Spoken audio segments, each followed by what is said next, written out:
Hey everyone, welcome back to my YouTube channel once again बच्चों, my name is Adish Khankad and आज के session में आप सब लोग का स्वागत है। सिमिलरिटी का कंटिन्यूएशन हम करने वाले एसएससी क्लास 10th के लिए। तो आज का जो टॉपिक रहने वाला है वो है एंगल बाइसेक्टर प्रॉपर्टी का थियरम विथ प्रूफ। हम लोग ने एंगल बाइसेक्टर प्रॉपर्टी समझ लिया, उससे रिलेटेड प्रॉब्लम्स भी सॉल्व कर लिए। तो it is the time for us now to understand कि एंगल बाइसेक्टर प्रॉपर्टी रियल में आया कैसे। तो आज हम लोग प्रूफ करने वाले हैं ये एंगल बाइसेक्टर प्रॉपर्टी। अगर ये एग्जाम में आता है तो 4 मार्क के लिए जरूर आएगा एक थियरम के रूप में। ओके, तो let's try to understand the theorem on angle bisector property today.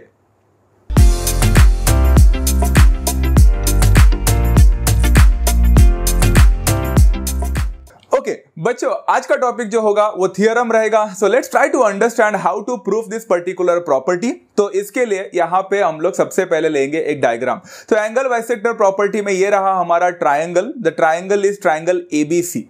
Okay, अभी इसमें क्या गिवन है एंड क्या हमें प्रूफ करना है, let's try to find it out. सबसे पहला गिवन यहां पे ये है बच्चों कि एक सीई करके रे दिख रहा है बच्चों आप लोग को।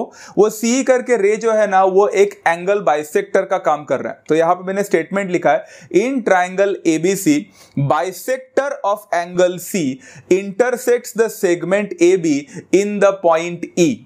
बाइसेक्टर ऑफ एंगल सी, जो है बाइसेक्टर दिख रहा है बच्चों एंगल सी से गुजरता हुआ, वो ए बी को इंटरसेक्ट कर रहा है इन द पॉइंट ई। मतलब इन अदर वर्ड्स शॉर्टकट में बोलने जाएंगे तो सी जो है ना आपका रे, वो एक एंगल बाइसेक्टर का काम कर रहा है। Simple to understand.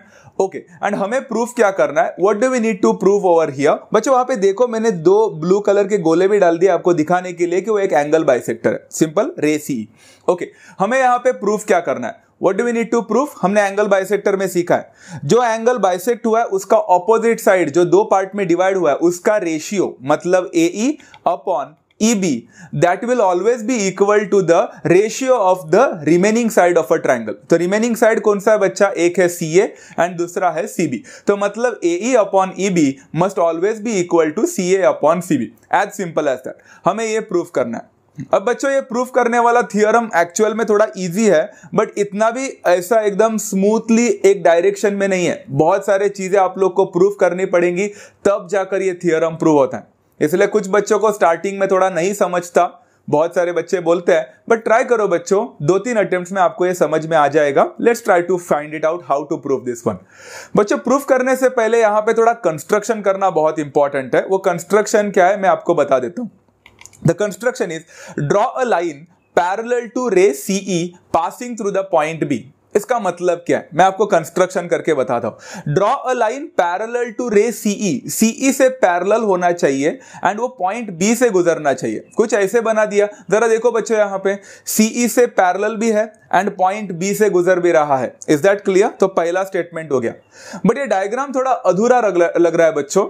यहां पे आप डायग्राम देखो, सीई जो है उससे पैरेलल मैंने एक बी से गुजरता हुआ एक लाइन तो बना दिया, लाइन सेगमेंट, बट जरा फिल करते हैं ना इस डायग्राम को। तो सेकंड स्टेटमेंट देखो बच्चों, extend AC so as to intersect it at point D। AC को एक्सटेंड इस हिसाब से करो कि वो वहां पे इंटरसेक्ट होना चाहिए एट पॉइंट D। अब मेरा डायग्राम कंप्लीट हो चुका है। तो ये 2 कंस्ट्रक्शन आपको समझ में आया। पहला कंस्ट्रक्शन पैरेलल बनाने का, रे सीई को बी से गुजरना चाहिए एंड बाद में AC को एक्सटेंड करने का, पॉइंट डी में टच होना चाहिए। आपको यहां पे एक बड़ा सा ट्रायंगल बनते हुए भी मिलेगा। Very simple. ओके, अब कंस्ट्रक्शन हो चुका है, let's try to do the proof वाला पार्ट ओवर हियर। बच्चों प्रूफ करने के लिए ना कुछ चीजों को थोड़ी देर के लिए हमें हटाना पड़ेगा ताकि डायग्राम को ज्यादा अच्छी तरह से देख पाओ। आपके लिए मैंने वो भी आसान करके दिया, जरा ध्यान से देखो। यहां पे क्या करने वाला हूं मालूम है बच्चा, सबसे पहला हम बड़ा ट्रायंगल लेंगे जो कि है इन ट्रायंगल ABD। जरा देखो बच्चों ABD बड़ा ट्रायंगल, ABC की बात नहीं कर रहे, ABD। अब ABD में अच्छी तरह से समझने के लिए डायग्राम के अंदर क्या है, मैं कुछ चीजों को यहां पे फिलहाल के लिए निकाल रहा हूं। देख रहे हो बच्चों, मैंने वो वाले सारे निकाल दिए। अब देखो बच्चों, ट्रायंगल ABD को अगर देखोगे, थोड़ा मुंडी को टिल्ट करना बच्चों मेरी तरफ, आपको समझ में आ जाएगा।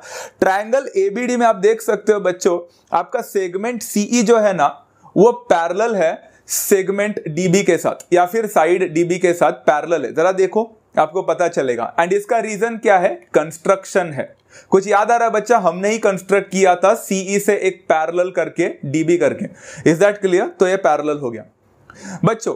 अभी आप जरा सोचो, आप लोगों ने ऐसा टाइप ऑफ चीज पहले भी किया है। एक ट्रायंगल में कोई तो एक रे अपने बेस के साथ या फिर कोई भी एक साइड के साथ पैरेलल होता है तो कौन सा थियरम हम यूज करते हैं? Basic proportionality theorem. याद है बच्चों? यस, यहां पे भी हम बेसिक प्रोपोर्शनैलिटी थ्योरम यूज करने वाले। फिर से अपना मुंडी को टेढ़ा करके जरा देखो बेसिक प्रोपोर्शनैलिटी थ्योरम कैसे होगा। देयरफॉर कैन आई से AE अपॉन EB, दिख रहा है बच्चा? AE upon EB is equal to AC, मैं AC को CA लिख रहा हूं यहां पे, तो AC बोलो या CA बोलो फर्क नहीं पड़ता, CA upon CD। Is that clear? And इसको लिखोगे equation number 1 and reason will be basic proportionality theorem. Very simple thing to understand. अब जरा देखो बच्चों, थियरम स्टार्ट तो हो चुका है अभी, बट जरा देखो बच्चों हम लोग को प्रूफ क्या करना था एंड हमें क्या मिला है। जरा देखो बच्चों, टू प्रूफ वाले पार्ट को देखो। टू प्रूफ में था AE upon EB must be equal to CA upon CB, हमें ये प्रूफ करना है। एंड हमें क्या मिला है बच्चों, जरा देखो AE upon EB is equal to CA upon CD। Almost हम लोग पहुंच गए थे बच्चों। देखो, देख सकते हो AE upon EB is equal to CA upon CB चाहिए था हम लोग को, हमें CA अपॉन CD मिला। दैट्स द ओनली डिफरेंस इस पर्टिकुलर थिंग में। आप समझ रहे हो बच्चों, हम लोग ऑलमोस्ट पहुंच गए थे, सिर्फ ये CB और CD के मामले में हम लोग फंस गए। अब क्या करना पड़ेगा जरा सोचो बच्चों।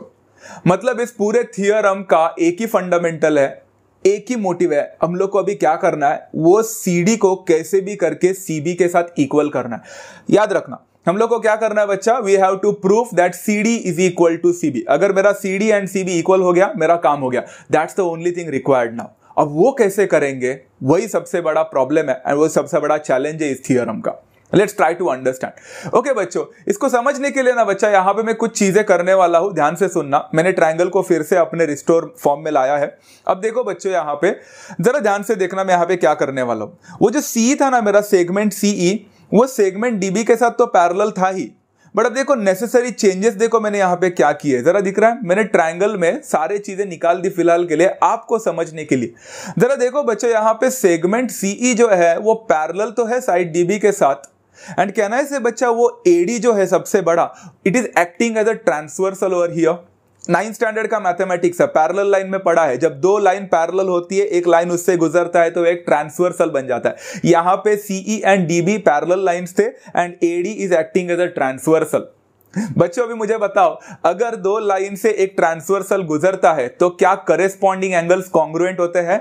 डेफिनेटली बच्चों। यहां पे करेस्पॉन्डिंग एंगल कौन सा है बच्चा? देयरफॉर कहना है से angle ACE will be congruent to angle CDB, equation number 2, and the reason will be corresponding angles theorem. Simple था बच्चा, सारी चीजें कलेक्ट कर रहा हूं, क्यों कलेक्ट कर रहा हूं बाद में समझ में आ जाएगा, फिलहाल इतना समझ लेना। Very easy to understand, great. चलो इतना हो गया, डायग्राम को फिर से रिस्टोर कर दिया। ओके, अब मजे की बात देखो बच्चों, आप लोगों को लगा होगा कि दो लाइन तो पैरेलल है एंड एक ट्रांसवर्सल था, काम हो गया। नहीं बच्चों, यही तो मजे की बात है। देखो बच्चों, यहां पे अगर मेरा लाइन जो है वो CE था, वो पैरेलल था साइड DB के साथ, फिर से लिखा मैंने, segment CE is parallel to side DB। पिछले बार हम लोग ने AD को ट्रांसवर्सल लिया था। बच्चों आपको नहीं लगता यहां पे एक और ट्रांसवर्सल प्रेजेंट है? जरा देखो, अभी नहीं दिख रहा है ना, अभी दिखेगा बच्चों। डायग्राम को थोड़ा सा फिर से वैनिश करता हूं, दिखा? Simple right? CE के साथ DB पैरेलल है, but AD was the transversal in the previous case. इस बार CE is parallel to DB and CB is also acting as a transversal. मतलब इस पर्टिकुलर दो लाइन के पास दो दो अलग अलग ट्रांसवर्सल्स थे। समझा बच्चा? सिंपल है। चलो अभी CB को ट्रांसवर्सल लेते, तो मैंने यहां पे लिखा this time AD is not the transversal, CB is the transversal. जरा देखो बच्चों, ये डायग्राम अगर फिर से देखोगे तो एक Z तरह फॉर्मेशन हो रहा है यहां पे। अगर Z का फॉर्मेशन हो रहा है तो आप लोगों ने तो सीखा है बच्चा, एक Z के फॉर्मेशन में आपको कौन से टाइप ऑफ एंगल्स मिलते हैं? वेरी गुड बच्चों, ऑल्टरनेट एंगल्स मिलते हैं, राइट? तो यहां पे ऑल्टरनेट एंगल्स उठाओ बच्चों, क्या मिलेगा? Angle ECB will be congruent to angle CBD। इसका इक्वेशन नंबर 3 लिखकर लिखना reason alternate angles theorem. As simple as that. समझा बच्चा? जरा देखो बच्चों, इक्वेशन नंबर 1 को भूल जाओ अभी फिलहाल के लिए। इक्वेशन नंबर 2 मिला है दो एंगल का कॉन्ग्रुएंसी, इक्वेशन नंबर 3 मिला है दो एंगल का कॉन्ग्रुएंसी। अब जरा डायग्राम को फिर से रिस्टोर करता हूं। हमारे पास कुछ गिवन था बच्चों, जरा ध्यान से देखना। वो गिवन क्या था? वो गिवन था कि CE acting as a angle bisector. वो एंगल बाइसेक्टर है, तो जरा डायग्राम को देखो बच्चों, तो क्या मैं बोल सकता, but angle ACE and angle ECB ये एक दूसरे के साथ कॉन्ग्रुएंट है।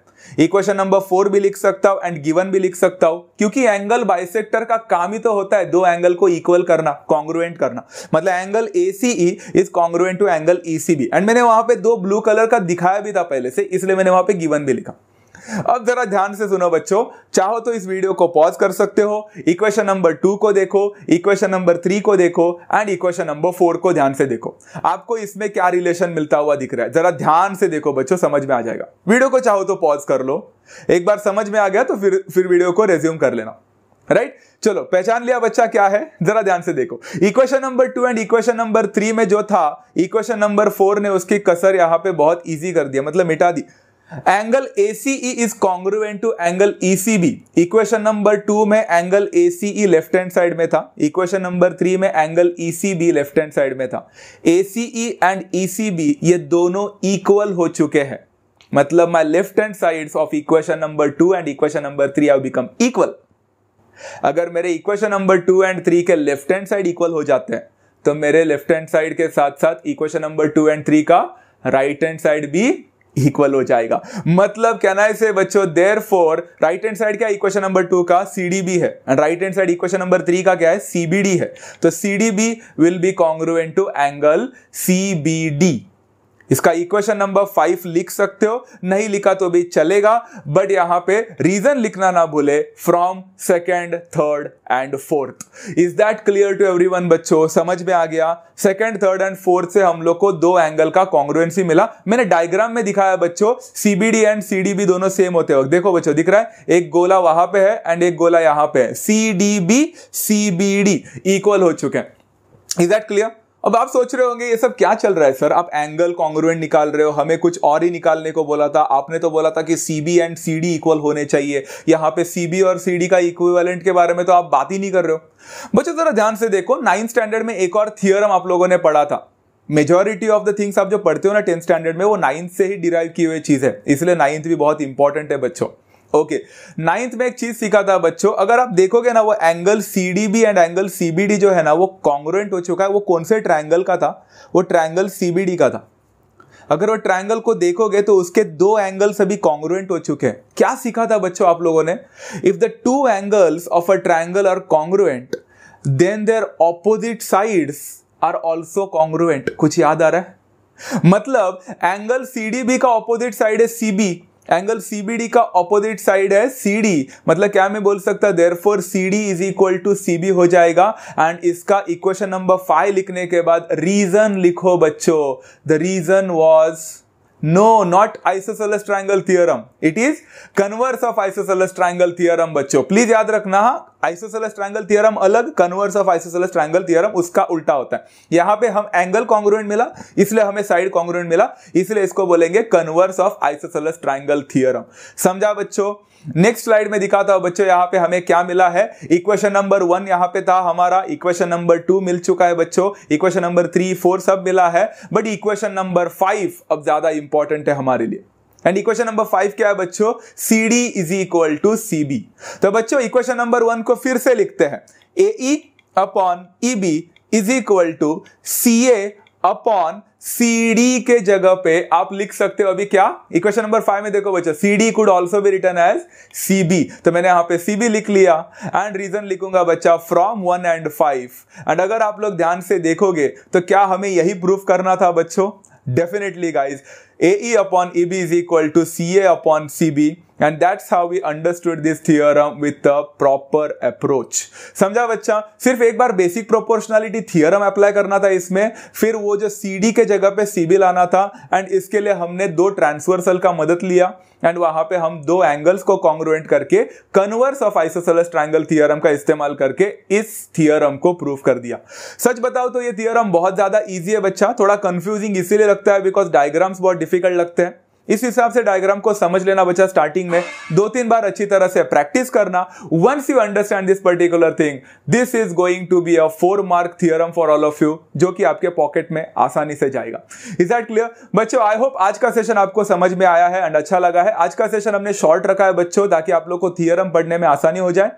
मिलते हैं नेक्स्ट सेशन में, तब तक do take care of yourself. Like करना एंड शेयर करना एंड सब्सक्राइब करना ना भूले इस वीडियो को। तब तक take care, love you all, bye.